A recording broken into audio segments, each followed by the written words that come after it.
കൊല്ലം കരുനാഗപ്പള്ളിയിൽ DYFI നേതാക്കൾ തമ്മിൽ സംഘർഷം. കരുനാഗപ്പള്ളിയിൽ സംഘടിപ്പിച്ച കൂത്തുപറമ്പ് രക്തസാക്ഷി ദിനാചരണ യോഗത്തിന് ശേഷമാണ് സംഘർഷമുണ്ടായത്.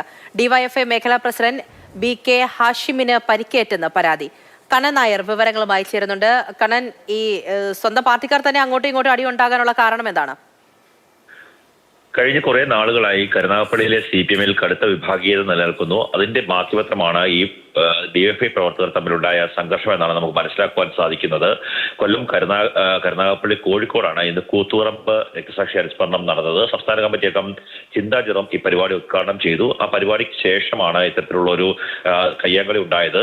അതിൽ ഈ DFI ബ്ലോക്ക് പ്രസിഡന്റ് ഹാഷിമിന്റെ സഹോദരനും മറ്റൊരു ഭാരവാഹിയും തമ്മിൽ നേരത്തെ തർക്കമുണ്ടായിരുന്നു. ഹാഷിമിന്റെ സഹോദരന്റെ ഫോൺ ഈ ഗ്രൂപ്പ് യോഗത്തിന്റെ ദൃശ്യങ്ങൾ പകർത്തിയെന്നാരോപിച്ച് മറുവിഭാഗം വാങ്ങിവെച്ചിരുന്നു. ആ ഫോൺ തിരികെ വാങ്ങാൻ വേണ്ടിയുള്ള ഒരു തർക്കമാണ് സംഘർഷത്തിലേക്ക് കലാശിച്ചതെന്നാണ് നമുക്ക് ലഭ്യമായിരിക്കുന്ന വിവരം.